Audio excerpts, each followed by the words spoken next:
स्वागत है आप सबका एक और रोमांटिक ड्रामा के हिंदी एक्सप्लेनेशन में। कहानी सुपर डुपर रोमांटिक होने वाली है। उसी के स्टार्टिंग में हम लोग देखते हैं कि एक 9 टेल फॉक्स एक इतने बड़े मॉन्क को पटाने का कोशिश कर रही है। असल में वो ह्यूमन में रीइंकार्नेट होना चाहती थी, लेकिन वो मॉन्क उसे रोक रहा था क्योंकि उसके लिए 9 फॉक्स को बहुत सारी ह्यूमंस की जान लेनी थी। यहाँ पर इस लड़की को कैसे भी करके 100 ह्यूमंस को एटलीस्ट मारना था, लेकिन वो मॉन्क उसे रोक रहा था और उसे ये कह रहा था कि नहीं, वो ऐसा नहीं कर सकती है। इस चक्कर में दोनों के बीच कुछ लड़ाई झगड़े होते हैं और वो उस फॉक्स को पुनर्जन्म लेने का सारा अपना प्लान कर देता है। लेकिन शर्त ये था कि उस चक्कर में उस मॉन्क को भी उस फॉक्स के पीछे पीछे पुनर्जन्म हर बार लेना पड़ेगा। दोनों की किस्मत एक दूसरे से जुड़ गई थी। असल में उस फॉक्स ने उसकी किस्मत उससे जोड़ ली थी। इसके बाद हमें काफ़ी साल बाद का कहानी दिखाया जाता है, जहाँ पर कि वो फॉक्स पुनर्जन्म लेकर के कहानी की हीरोइन जीनलैन बन करके आई हुई थी। वहीं पर वो एक मंदिर में पूजा कर रही थी। उसकी दादी उसे कह रही थी, आज तुम्हारे पापा तुम्हारे बड़े भाई को कंपनी के शेयर्स दे रहे, लेकिन उसे नहीं पता था कि उसने उन दोनों भाइयों की पोल सबके सामने खोल करके रख दी है। पहले वाले लड़कियों के साथ गलत काम करता था, वो उसका पोल खोल चुकी थी और दूसरा वाला ड्रंक एंड ड्राइव कर रहा था। तो इसी वजह से उन दोनों को ही अभी शेयर ट्रांसफ़र नहीं हो पाता है। इधर जिस मंदिर में जीनलैन पूजा कर रही थी, वहीं पर वो इस कहानी के हीरो हुओ से मिलती है, जो कि उस मॉन्क का पुनर्जन्म था। लेकिन दोनों को ही अपने पिछले जन्म के बारे में कुछ भी याद नहीं था। जीनलैन एक बहुत ही रूथलेस बिजनेस वुमेन थी। वो अपनी सेक्रेटरी से आज की सारी प्लानिंग के बारे में बात कर रही थी। उसका ईयरफोन गिर गया था तो वो उसे लौटाने के लिए जाता है। तभी वहाँ पर जेनलिन के फियांसे यान की गर्लफ्रेंड जिजी आ जाती है और वो उसे कहने लगती है कि वो यान के बेबी को लेकर के प्रेग्नेंट है, वो तो तुमसे प्यार नहीं करता। जेनलिन हंसते हुए कहती है, तो मैं कौन सा उससे प्यार करती हूँ, वो सिर्फ मेरा एक सही चॉइस था शादी करने के लिए, ताकि कंपनी के शेयर्स मुझे मिल सकें और मैं और ज़्यादा पावरफुल और अमीर बन सकूं। इसी वजह से मैंने यान को चुना था। ये कहते हुए वो जीजी को नीचे पानी में गिरा देती है और कहती है, चिंता मत करो, ना तो तुम और ना ही तुम्हारा बच्चा आज बचने वाला है। जैसे ही जीजी पानी में गिरती है वो डूबने लगती है। तभी हुओ आकर के जीजी को बचाने का कोशिश करता है। जेलियन उसे रोकती है, उसका हाथ पकड़ती है। जैसे वो उसका हाथ पकड़ती है, हुओ के हाथ पे सेम टैटू था जो कि पिछले जन्म में भी उस मॉन्क जो कि बहुत ही पावरफुल था उसके हाथ पर था। लेकिन वो दोनों ही इस चीज़ को समझ नहीं पाते हैं। जैसे ही वो उसे टच करती है, जेलियन बेहोश हो जाती है। हुआ यहाँ पर उन दोनों को बचाता है, जेलियन को अपने कमरे में लेकर के जाता है। जेलियन की आँख खोलती है तो वो उसे कहती है कि वो यहाँ क्या कर रही है। बाहर उसकी दादी बहुत परेशान हो रही थी कि जेलियन कहाँ चली गई। अब उसकी सेक्रेटरी और दादी को काम डाउन कर रही थी। हुआ जेलियन को कहता है, तुम्हारे घर वाले तुम्हें ढूंढ रहे हैं। जेलियन आगे बढ़ के हुआ को किस कर लेती है। हुआ भी शौक कि यहाँ पर क्या चल रहा है। वो जेलियन को रोकता है। जेलियन उसे कहती है, क्या तुम एक मॉन्क हो। वो कहता है कि नहीं, असल में मैं बुद्धिज्म की हिस्ट्री की स्टडी कर रहा हूँ, मंदिर में कुछ काम के लिए आया हुआ था। मैं मॉन्क नहीं हूँ, मैं इसी कॉलेज में पढ़ाई करता हूँ। जेलियन कहती है, चलो अच्छा है, कम से कम मैंने कुछ ऐसी गलती तो नहीं की। वो थैंक्स बोलना चाह रही थी कि उसने उसे वहाँ बेहोश होते हुए नहीं छोड़ा। वो जीजी के बारे में पूछती है तो वो बताता है कि वो ठीक है। वो बोलती है, ये मेरा ईयरफोन तुम्हारे पास क्या कर रहा है। वो बताता है, वो नीचे गिर गया था, वही तो उसे लौटाने के लिए वो उस प्लेस पर आया हुआ था जहाँ पर कि उसने जीजी को ऐसे पानी में डूबते हुए देखा, तो वो उसे बचा करके हॉस्पिटल पहुँचा दिया। अब यहाँ पर जेलियन अपनी सेक्रेटरी से बात कर रही थी। उसे बताती है कि वो सेफ़ है, एक रेस्टोरेंट के फ्लैट पर फ़िलहाल वो रुकी हुई है। जैसे वहाँ से जा रही थी, उसे जीजी की कही गई बात याद आती है कि उससे कोई प्यार नहीं करेगा, वो 30 साल की वर्जिन वुमेन है। जिनलिन हो को आगे बढ़ के किस करती है और उसके साथ इंटीमेट होती है। कुछ देर बाद जब उसकी आँख खुलती है तो वो मेडिटेशन कर रहा था। जीनलैन का प्लान बहुत ही घटिया था। थ्रू आउट द स्टोरी उसने बहुत ही बैड वुमेन की तरह बिहेव किया है। यहाँ पर वो बेचारा सीधा साधा इंसान था, वो उसकी रिस्पॉन्सिबिलिटी लेने के लिए तैयार था। लेकिन इस बात पर जीनलैन उसे कहती है, रिस्पॉन्सिबिलिटी लेने की ज़रूरत नहीं है, वो जानबूझ करके हुओ के चिक्स पर ऐसे लिपस्टिक का मार्क लगा देती है। वो तो जिनलैन का केयर करने का, उसकी रिस्पॉन्सिबिलिटी लेने के लिए कोशिश कर रहा था, लेकिन जिनलैन उसे कहती है कि नहीं, उसकी ज़रूरत नहीं है। वो अपने नेक पर ये पूरे निशान लगा लेती है और उसके कमरे से चिल्लाते हुए बाहर निकलती है कि हुओ ने उसके साथ ज़बरदस्ती करने की कोशिश की। उसकी दादी और सेक्रेटरी यहाँ पर आती है। वो दोनों जिनलैन को संभालते हैं। अब ये बात बहुत ज़्यादा ही बढ़ जाती है, बाहर पुलिस स्टेशन तक जाती है। अब जिनलैन कहती है कि वो अपने पावर को कंट्रोल करने का कोशिश कर रहा था। उसने मेरे साथ कुछ किया नहीं। जब मैं बेहोश हो गई तो सिर्फ वो मुझे अपने कमरे में लेकर के गया था। वो यहाँ पर खुद को सेव करने के लिए ऐसा कर रही थी। अब ये बात वो बाहर नहीं लाने देने के लिए कहती है, क्योंकि यान से उसकी शादी होने वाली थी और बहुत ही बदनामी होती है। लेकिन वो को प्रिंसिपल की तरफ से अच्छा खासा डांट लगाया जाने वाला था। बेचारा वो देखते रह जाता है कि हुआ क्या। एक तो जिनलैन ने खुद उसका फ़ायदा उठाया और ऊपर से वो उसके साथ ऐसा बिहेवियर कर रही है, बट वो जिनलैन को कुछ भी नहीं बोलता है। ग्रैंडमदर वहाँ से चली जाती है। जिनलैन सेक्रेटरी से कहती है, मुझे हुआ के साथ ऐसा करना ही पड़ा। अगर ऐसा नहीं करती तो उसने हमारी बातें सुन ली थी। बहुत मुश्किल हो जाता, लेकिन उसे पता नहीं था वो उसके सीक्रेट को कभी रिवील नहीं करने वाला था। वो चुपचाप वहाँ से चली जाती है। हॉस्पिटल में जाती है तो यान जीजी का ख्याल कर रहा था। उसका बेबी अभी ठीक था। यान उसे देख करके कहने लगता है कि मेरा जीजी से कोई रिलेशन नहीं है। जिनलैन उसे कहती है, अच्छा तो फिर क्या ये बच्चा तुम्हारा नहीं है? आकर के तो ये बड़ा मुझे बता रही थी कि ये बच्चा तुम्हारा है। आई थिंक अब इस रिश्ते को तोड़ने की ज़रूरत हो चुकी है। यान उसके पीछे पीछे उससे बात करने के लिए जाता है। यहाँ पर जिनलैन को समझाने का कोशिश कर रहा था कि शादी से पहले मैं तो टाइम पास कर रहा था, तुमने मुझे अपने साथ रोमांस नहीं करने दिया ना। जिनलैन हंसते हुए कहती है, ऐसा है ना, शहर में अब जियांग वापस आ चुका है तो मुझे तुम्हारी ज़रूरत नहीं है। जियांग असल में पैरालाइज था। कुछ टाइम पहले एक्सीडेंट की वजह से उसकी वाइफ का डेथ हुआ था। वो बेचारा अकेले था, लेकिन बहुत ही अमीर था। जिनलैन उसके इमोशनल होने का फ़ायदा उठाने का कोशिश करती है। वो भी उसी की तरह रिसेंटली टेम्पररी क्रिपल बन करके जाती है, जहाँ पर कि वो अपनी एक्स वाइफ के फ़ोटो को देख करके इमोशनल हुए जा रहा था। जिनलैन भी उसको वही इमोशंस दिखा रही थी कि वो भी उस इमोशंस को फील कर पा रही है। जियांग यहाँ पर जिनलैन में इंटरेस्ट लेने लगता है, ये सोचते हुए कि शायद वो भी उसी की तरह है और वो उससे कनेक्टेड फील करने लगता है। तभी वहाँ पर हो आता है। वो जियांग का छोटा भाई था। यहाँ पर अब जिनलैन उसे देख कर सोचने लगती है कि कहीं वो उसे फंसाने का कोशिश मत करे, लेकिन वो यहाँ भी जिनलैन के बारे में ही सोच रहा था। कभी तो वो ठीक थी, उसके पैर को क्या हो गया। जिनलैन वहाँ से जाने लगती है। वो उसे वहाँ से लेके जाने का कोशिश कर रहा था, लेकिन जियांग उसे रोक लेता है। बाहर जाकर के जिनलैन कहती है, इससे पहले कि वो मेरा क्रिपल ना होने का पोल खोल दे, मुझे कुछ ना कुछ तो करना पड़ेगा। वो खुद को छत पर लेके चली जाती है। जहाँ पर कि वो लोग नीचे जाते हैं तो उसकी सेक्रेटरी झूठ मूठ का जिनलैन को ढूंढने के लिए एक्टिंग करती है। जिनलैन उसे ढूंढते हुए जाता है तो वह यहाँ पर बहुत ही ज़्यादा परेशान हो जाता है कि वो छत पर क्या कर रही है। फ्लैशबैक में उसे यहाँ पर कभी ना कभी अपने पास्ट के बारे में चीज़ें याद आती रहती हैं। यहाँ पर वो जिनलैन को सेव करता है। जियांग को वो ये दिखाती है कि उसकी वाइफ की पेंटिंग से काफ़ी कनेक्टेड फील कर रही है और उसे ख़रीदना चाहती है। जियांग उसे बेचने से तो मना कर देता है, लेकिन वो उसे घर आने का ऑफ़र देता है, ये कहते हुए उसकी वाइफ की और भी कुछ ऐसी पेंटिंग्स हैं जो कि उसने बेची नहीं है, तो वो आ करके देख सकती है। जिनलैन वही तो चाहती थी। वहाँ से जब वो निकलती है, वो उसका ईयरिंग लौटाने के लिए आता है। जिनलैन सोचती है कि हो से उसका क्या कनेक्शन है। वो जब भी उसके कांटेक्ट में आती है, क्यों ही बार बार यहाँ पर वो अपने पुनर्जन्म की चीज़ों को देख पाती है। क्या वो उनका पुनर्जन्म है या तो फिर कुछ और बात है। बहुत ही ज़्यादा कन्फ्यूजन में था। यहाँ पर वो छोड़ करके वो वहाँ से चली जाती है। उसे अपना करियर बनाना बहुत ज़्यादा ज़रूरी था। घर पहुँचती है तो घर पर यान आया हुआ था। उसके फादर जिनलैन को अपने स्टडी में लेकर के जाते हैं बात करने के लिए, जहाँ पर कि वो जिनलैन पर गुस्सा करते हुए कहते हैं कि वह यान के साथ ऐसा बिहेवियर कैसे कर सकती है। इस बात पर जिनलैन उसे कहती है कि उस इंसान ने मुझे धोखा दिया। उसके फादर कहते हैं, शादी से पहले ये सब कुछ टाइम पास चलता है। तुम्हें हमें अमीरों की दुनिया तो पता ही है ना। बेहतर होगा कि तुम इस चीज़ को एक्सेप्ट कर लो, चुपचाप यान से शादी करो, क्योंकि वो हमारे कंपनी के लिए बहुत फ़ायदेमंद है। जिनलैन उसे कहती है कि अगर मैं इससे बड़ा कॉन्ट्रैक्ट ला करके दूँ, अगर मैं इससे ज़्यादा फ़ायदा ला करके दूँ, तो क्या आप मेरी शादी यान से तोड़वा देंगे? उसके फादर कहते हैं, और नहीं तो क्या, मैं तो तुम्हारी शादी सिर्फ और सिर्फ बिज़नेस के फ़ायदे से ही करा रहा हूँ और इससे ज़्यादा कोई रीज़न नहीं है। अब उसके पास जियांग को जल्द से जल्द पटाने के अलावा कोई ऑप्शन नहीं था।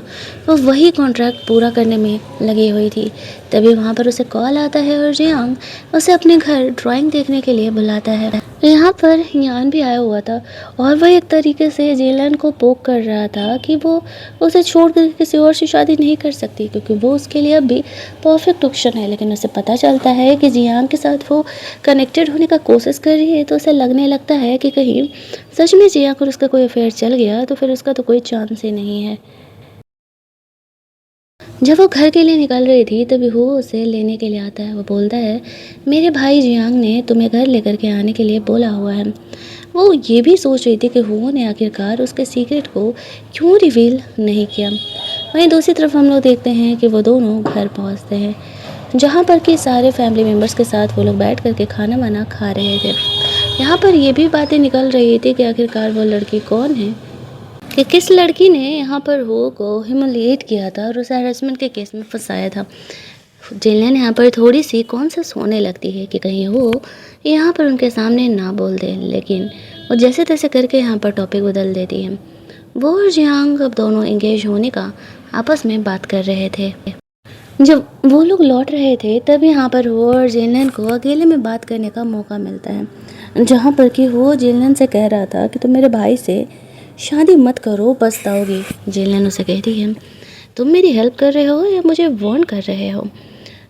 इस बात पर वो उसे कहता है, जो समझना है समझ लो। जियांग जिलियन को बुलाता है अपनी वाइफ की पेंटिंग दिखाने के लिए। जिलियन वहाँ पर जाती है, कुछ वापस से इमोशनल बातों वाले डायलॉग मारती है, जैसे कि जियांग यहाँ पर वापस से इम्प्रेस हो जाता है और वो सीरियसली अब जिलियन से इंगेज होने का प्लान कर रहा था।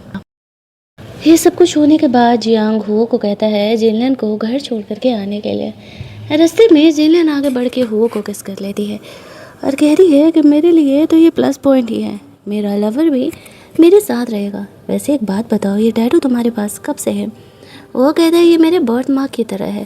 जिलियन को इस टैटू का कनेक्शन कुछ ना कुछ अपने पास्ट लाइफ से तो ज़रूर ही लगता है।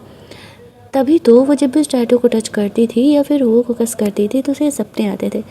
लेकिन इस बार जब वो जिलियन को किस करता है तो वो भी इन चीज़ों को फील कर पा रहा था। पहली बार वो अपने पास्ट लाइफ का फ्लैशबैक्स देख पा रहा था। जिलियन उसे कहती है, होते रहता है, मुझे भी फ्लैशबैक्स कई बार आते हैं। घर जाने पे यहाँ पर हम लोग देखते हैं उसका छोटा भाई जिलियन का मजाक उड़ा रहा था। जिलियन अपनी मॉम की फ़ोटो को ढूंढ रही थी, जिसको कि लोगों ने फेंक दिया है। ग्रैंड मदर कहती है, तुम हमारे घर के नियम के खिलाफ जाओगे तो तुम्हें ऐसे ही पनिशमेंट मिलेगा। जिलियन गुस्से में अपनी मॉम की फ़ोटो जैसे तैसे करके अपने डैड से लेती है और कहती है, तुम लोग अपनी हरकतों से बाज आ जाओ। मेरी मॉम को अगर तंग करने का कोशिश करोगे तो ये तुम लोगों के लिए सही नहीं होगा। जिलियन बहुत ही ज़्यादा सैड हो जाती है। वो क्लब जाकर के ड्रिंक करने लगती है। वहाँ का वेटर जिलियन को फ़ोन लेकर के वो को कॉल कर देता है, क्योंकि सबसे लास्ट नंबर डायल किया हुआ वो का ही था। वो यहाँ पर आता है और जिलियन को लेकर के जाता है। रात में जिलियन वही सपने देख रही थी। जब उसकी आँख खुलती है तो वह सामने हो को देखती है। फ्लैशबैक में उससे बात करते करते उसे चीज़ें याद आती हैं कि कल वो हो के सामने कितना रोई है और अपने लाइफ के बारे में काफ़ी सारी चीज़ें उसे बताई है। वो समझ नहीं पाती है कि हो के सामने वो अपनी ये बैड गर्ल वाला इमेज क्यों नहीं मेंटेन कर पाती है।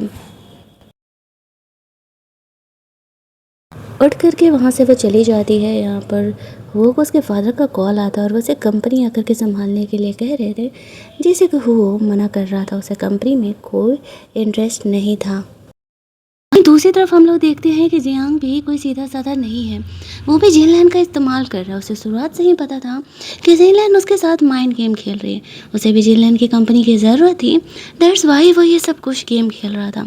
अगले दिन कंपनी में सारे शेयर डिस्ट्रीब्यूशन का बात कर रहे थे।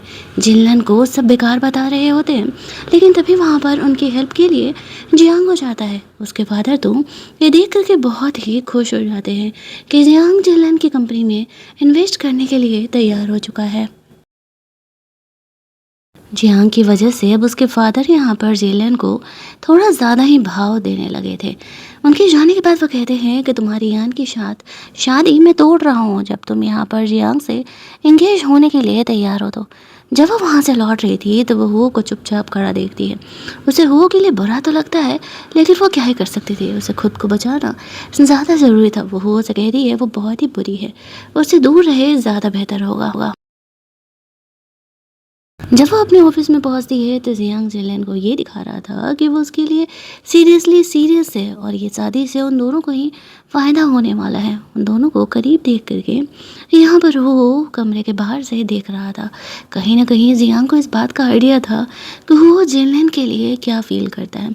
इसी वजह से वो यहाँ पर उसे ज़्यादा से ज़्यादा जेलिन के साथ इन्वॉल्व कर रहा था, क्योंकि उसे हो का भी तो इस्तेमाल करना ज़रूरी था। वो हो को कहता है कि कल वो जीलन को ले जा करके शादी के ड्रेसेस ट्राई करवा दे, वो थोड़ा सा बिजी है और जा नहीं पाएगा। जीलन को यहाँ पर डाउट होने लगता है, कुछ तो गड़बड़ है। वो अपने डैड से मिलने के लिए जाता है। उसके डैड उसे कहते हैं ग्रेजुएशन कंप्लीट करके हो को कंपनी संभालनी चाहिए, लेकिन वो मना कर रहा था कि भैया अच्छे से तो संभाल रहे हैं, हमारी ज़रूरत क्या है।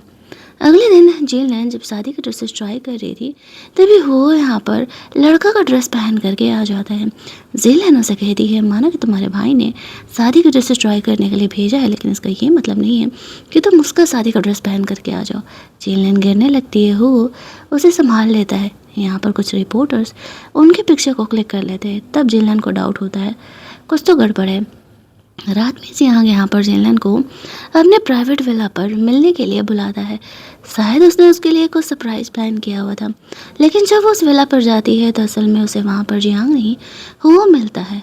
वो यहाँ पर जेलन को ज्वेलरी डिलीवर करने के लिए आया हुआ था। ज्वेलरी देती है वो यहाँ पर बेहोश हो जाता है।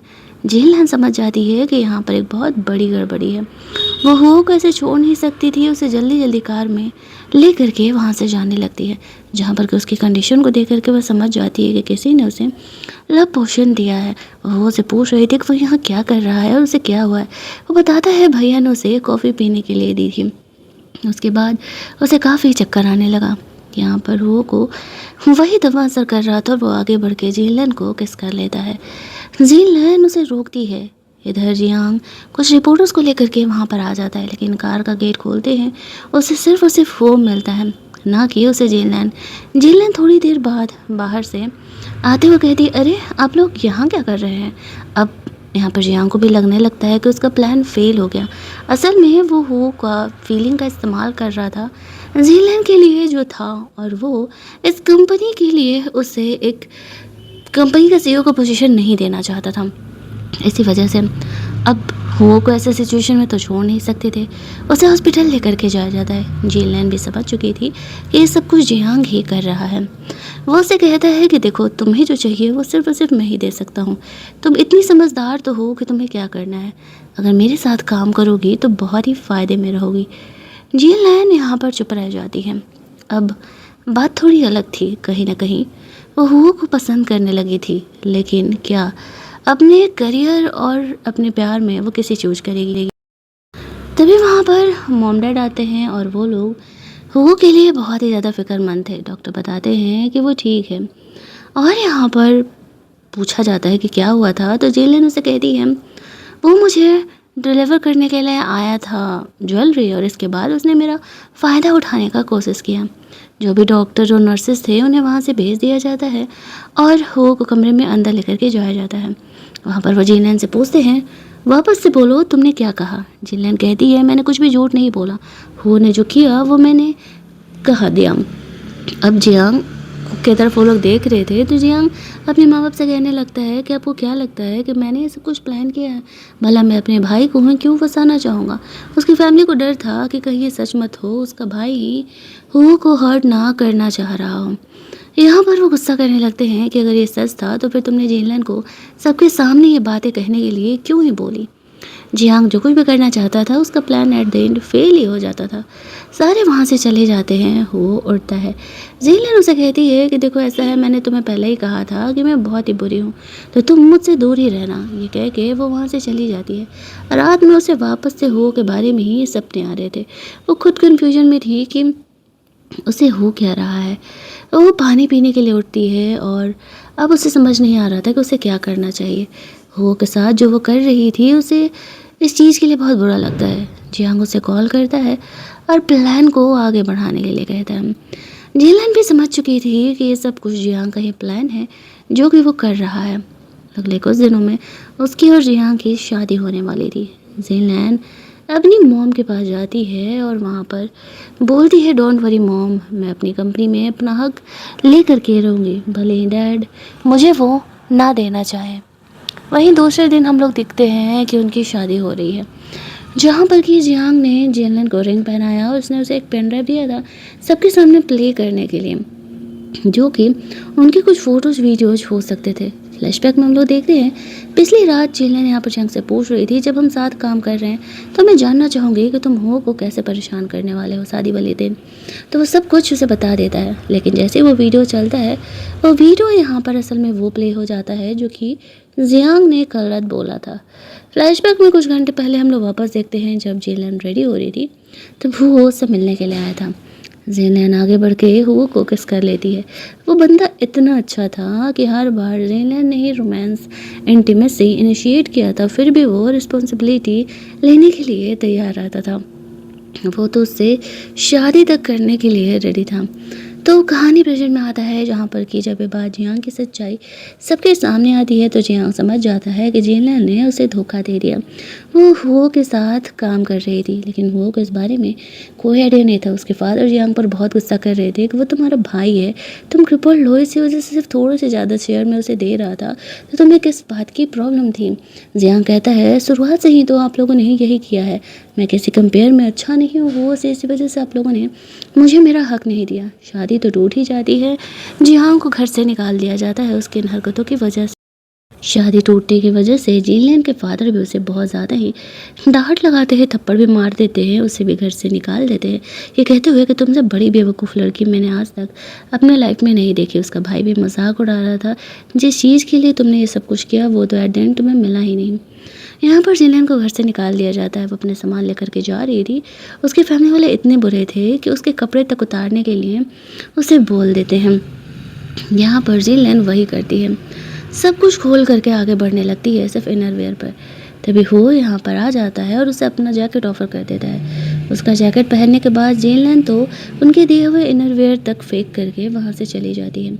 वो जिनलिन से कहता है कि मेरा एक घर है और तुम वहाँ चाहो तो रह सकती हो। जिनलिन को वो अपने घर लेकर के जाता है, जहाँ पर कि वो खाली पैर थी, तो वो उसे उठा करके कमरे में लेकर के जाता है। उसके लिए गर्म पानी का इंतज़ाम कर रहा था ताकि वो नहा सके और उसका फिक्र कर रहा था। जेलन उसे कहती है, तुम्हें तो फ्री में ही सारी चीज़ें मिल गई, कंपनी का शेयर लेने का सबसे बड़ा जो स्ट्रगल था तुम्हारा भाई, वो तो तुम्हारे लाइफ से निकल गया।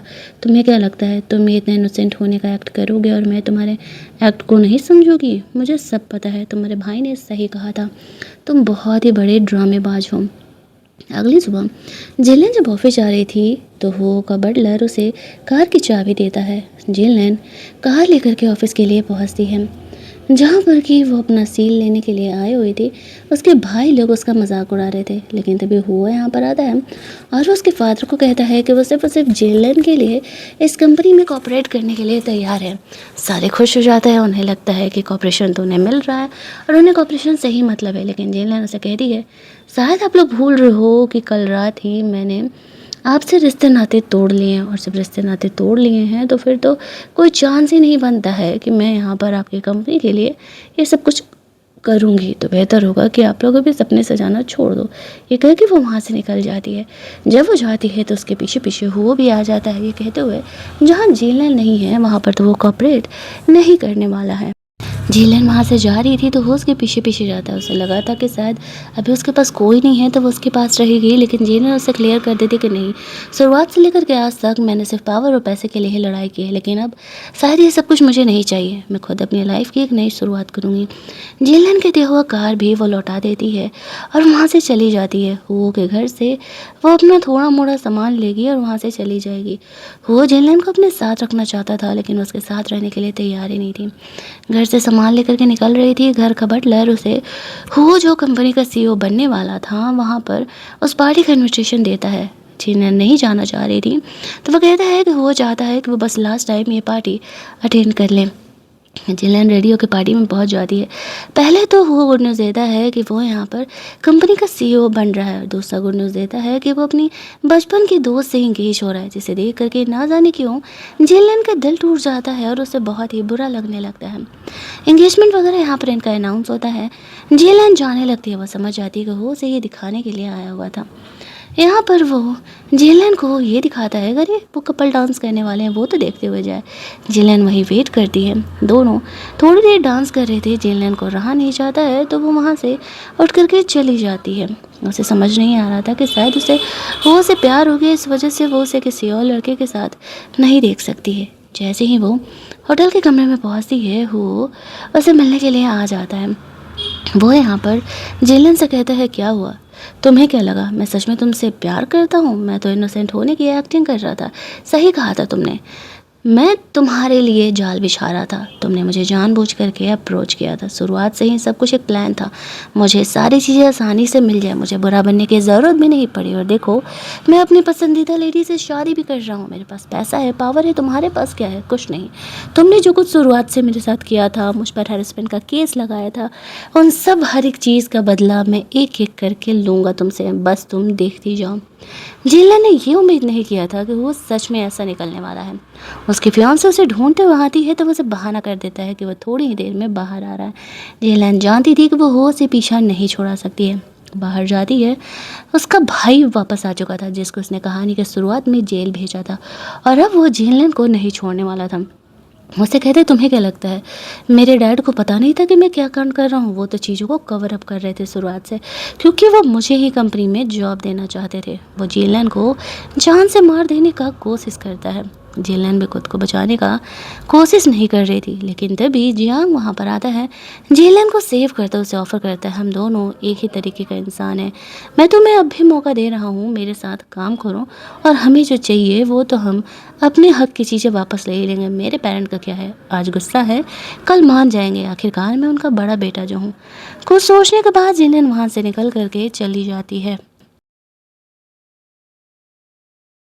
घर जाकर के जिनलैन अपने गले पे लगे चोट को ठीक कर रही थी, तभी वो उससे मिलने के लिए आता है।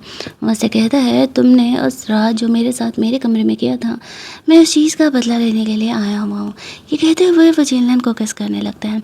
जैसे ही रोमांस करने के लिए आगे बढ़ता है, तभी वो नोटिस करता है जिनलैन के गले पर ऐसे मार के। वो पूछता है, क्या हुआ तुम्हारे साथ? जिनलैन उसे कहती है, कुछ नहीं, बस मेरा बड़ा भाई वापस आ चुका है। वो वहाँ से जाने लगता है। जिनलैन उसे कहती है, क्या हुआ? बदला लेने आए थे, बदला पूरा नहीं करोगे? ये कहते हुए वो आगे बढ़ते हुए वो को किस कर लेती है, और वो दोनों यहाँ पर इंटीमेट होते हैं। इंटीमेट तो होते हैं, लेकिन आगे जो होने वाला था वो उन्होंने भी एक्सपेक्ट नहीं किया था। जिनलैन कमरे के विंडो पर खड़ी थी, जहाँ पर के थोड़ी ही देर बाद वो आकर के उसे गले से लगा लेता है। यहाँ पर कुछ रिपोर्टर्स उनके पिक्चर क्लिक कर लेते हैं। जिनलैन उसे कहती है, अफसोस, तुम कितने बेवकूफ़ हो। सोचो, कल तुम्हारी इंगेजमेंट हुआ था, आज तुम्हारे ये फ़ोटो मेरे साथ वायरल होते हैं तो क्या ही होगा तुम्हारे साथ। इस बात पर वो उसे वापस से किस कर लेता है, क्योंकि वो चाहे जो भी हो जाए अपने आप को पूरी तरीके से रेडी करके आया हुआ था। अगले दिन कंपनी का जब इम्पोर्टेंट मीटिंग हो रहा था, तब जियांग ने एक्सपेक्ट किया था कि हो के खिलाफ उनका वो फ़ोटो वहाँ पर ज़रूर ही वायरल होगा, लेकिन यहाँ पर उल्टे उसकी अच्छाइयाँ ही इंटरनेट पर आ रही थी, जो कि उसने प्रोजेक्ट पूरा किए थे। वो समझ जाता है कि जिनलैन ने वापस से उनके उन फ़ोटोज़ को वायरल नहीं किया है। बार बार जिनलैन ऐसा क्यों कर रही थी, उसे इस बात से बहुत गुस्सा आता है। वो हो से बात करने चाहता है। वो अभी उससे अच्छे से बिहेव कर रहा था, लेकिन जियांग बहुत ही गुस्सा था। वो हर बात पर बचपन से लेकर के आज तक उसे खुद से कंपेयर ही करते आया है। वो उसे चीज़ें समझाने की कोशिश भी करता, लेकिन फिर भी वो सुनने के लिए तैयार ही नहीं था। यहाँ पर वो जिनलैन को कॉल करता है। जिनलैन उसे कहती है, इतना थोड़ा करने से कुछ नहीं होने वाला है। तुम्हारे डैड उसे सीईओ के पोजीशन से नहीं निकालेंगे। ये तो उसका पर्सनल बिहेवियर हुआ, इससे क्या ही बदल जाएगा। जब वो लौट रही होती है, उससे बड़े भाई की गर्लफ्रेंड आती है। उसके भाई के खिलाफ काफ़ी सारे उसे सबूत देती है और कहती है कि वो थक चुकी है, वो उसे जेल भेजना चाहती है वापस से। वो आती ही मेरे साथ मार पिटाई करने लगा। वहाँ से आगे बढ़ के वो हो से मिलती है। हो ने असल में जिनलैन का मदद करने के लिए वो डिटेल्स उसकी गर्लफ्रेंड के थ्रू से भेजा था। घर जाकर के जिनलैन पूरी चीज़ों को देखती वो समझ जाती है कि वो खुद की ही डैड की कंपनी को अंदर ही अंदर खा रहा है। ऐसा चलता रहा तो ज़्यादा टाइम नहीं रह जाएगा। तभी वो उससे मिलने के लिए बुलाता है। जब उससे मिलने के लिए जाती है तो वो तो रोमांस के मूड में था। जेलन उसे कहती है केवल रोमांस करने तो तुम आए नहीं होगे। तभी वहाँ पर हो को कॉल आता है। वो यहाँ पर काम करने वाला था, कंपनी की तरफ से कॉल आया था। जेनलैन थोड़ी देर के लिए कार से बाहर चली जाती है। वो काम करते करते सोने लगता है तो जेनलैन उसका लैपटॉप लेकर के काम कर लेती है। वो भी काम ख़त्म करके सो जाती है। वो यहाँ पर जगता है तो देखता है कि जेनलैन भी सो रही है। जेनलैन की नींद खुलती है तो उससे कहती है तुम्हें तो कंपनी की मीटिंग के लिए चलना था ना, चलो मुझे रास्ते में छोड़ देना। हो के जाते ही जेनलैन को जियांग का कॉल आता है और वो उसका कहे गए सारा काम कर देती है। उसने हो के कंप्यूटर से वो डिटेल्स ले लिए थे जो कि असल में जियांग को चाहिए थे। अगला इम्पॉर्टेंट दिन आता है जहाँ पर कि एक तरफ जेलन का बड़ा भाई कंपनी के लिए बड़े बड़े प्रोजेक्ट्स दिखाने की कोशिश कर रहा था, तो वो उसका पोल खोलने के बजाय अपने डैड से मिलने के लिए चली जाती है। वो कहती है मैंने आपके बेटे के खिलाफ सबूत दे दिए हैं, मुझे पता है कोई फ़ायदा नहीं है, आप यहाँ भी अपने बेटे का ही सपोर्ट करोगे, लेकिन मैं बस तुम्हें इतना बताने आई हूँ जो कंपनी तुमने इतनी मेहनत से चलाई थी वो अगले कुछ सालों में पूरी तरीके से बैंकरप्ट होने वाली है। तो डिसीजन तुम्हारा है कि तुम्हें क्या करना है। मैं अब इस पचड़े में नहीं पड़ने वाली, मुझे तुम्हारी इस प्रॉपर्टी में कोई हिस्सा नहीं चाहिए। मैं अपनी ज़िंदगी की शुरुआत वापस से खुद करने वाली हूँ। ऐसा कहते हुए वो वहाँ से निकल जाती है। बाहर जाती है तो वो हो कि फियांसे को किसी और के साथ देखती है। वो लड़की आकर के जेनलैन को बताने लगती है कि वो हो की बचपन की दोस्त है, पिछले कई सालों से वो मैरिड है। असल में वो उससे बहुत प्यार करता है और वो उसकी तरह बनने के लिए, उसकी दुनिया में एंटर करने के लिए ये सब कुछ किया था। उसने मुझसे हेल्प मांगा तो मैं भी शौक थी कि वो ये सब कुछ क्यों कर रहा है।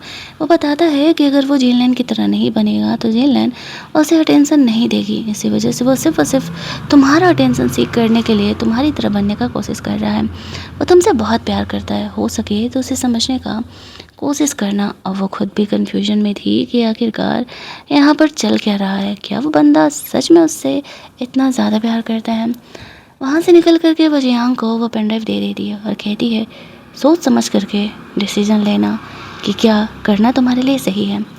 कुछ देर बाद प्रेस कॉन्फ्रेंस हो रहा था जहाँ पर कि जेनलैन और उसका भाई यहाँ पर आया हुआ था। उसे नहीं पता था कि जियांग ने वो कोर जो इन्फॉर्मेशन है वो बेचने का प्लान किया है सिर्फ और सिर्फ जेनलैन को हराने के लिए।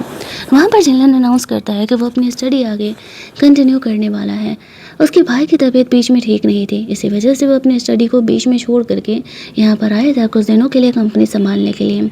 वो और उसके डैड ऑफिशियली अनाउंस करते हैं कि जेनलैन अपने सीईओ के पोजीशन से रिज़ाइन करता है और कंपनी का पूरा हिस्सा और पूरा जिम्मा जियांग को दे दिया जाता है। जियांग को अफसोस होता है कि उसका भाई असल में अच्छा था और वो उसके लिए इतना बुरा कर रहा था। वो उस प्रोडक्ट को नहीं बेचने का कोशिश कर रहा था। जेनलैन वहाँ से जाने लगती है। वो उसे रोकने के लिए आता है। वो कहते हैं तुम्हें पता था ना कि मैं तुम्हारे लैपटॉप से वो चीज़ें चोरी कर रही हूँ, तो फिर भी तुमने इतना बड़ा रिस्क लिया। वो कहते हैं हाँ, क्योंकि कहीं ना कहीं मुझे मेरे भाई पर भी भरोसा था, वो ऐसा नहीं करेगा। जेनलैन कहती है चलो आई होप हम दोनों को हमारी ज़िंदगी में वो चीज़ें मिले जो हमें चाहिए। इसके बाद जेनलैन ये सिटी छोड़ करके चली जाती है एक नई शुरुआत के लिए, जहाँ पर कि उससे उसकी दादी का कॉल आता है और वो उसे घर वापस बुला देती कंपनी संभालने के लिए। जेनलैन आने से मना कर देती और कहती है मुझे पता है कि तुम लोगों के दिमाग में क्या चल रहा है, मैं घर वापस नहीं आने वाली। इधर वो अपने कॉलेज का एक कॉन्फ्रेंस लेक्चर अटेंड करने के लिए आया हुआ था। लेक्चर थोड़ा बोरिंग था क्योंकि एक मॉन्क उसे देने वाला था, बहुत सारे लोग छोड़ के जा रहे थे, लेकिन जेनलैन वहाँ पर अपने मन के कन्फ्यूजन को सोल्यूशन लेने के लिए आए हुए थे। वो पुनर्जन्म के बारे में उस मॉन्क से पूछती है तो वो कहता है हाँ, जितनी भी तुम चीज़ें देख रही हो वो तुम्हारे पुनर्जन्म से ही कनेक्टेड है। वो उसे देख करके काफ़ी खुश हो जाता है। वो जेनलैन से पूछता है कि वो यहाँ क्या कर रही है, तो वो उसे बताने लगती है कि असल में वो यहाँ पर आई हुई है सिर्फ और सिर्फ जेनलैन हो से मिलने के लिए। वो दोनों एक दूसरे को किस करते हैं और यहाँ पर दोनों एक हो जाते हैं। कहानी हमारी यहीं पर ख़त्म कर दी जाती है। चलिए जल्दी से मिल लेते हैं हम लोग एक और नई कहानी के हिंदी एक्सप्लेनेशन में।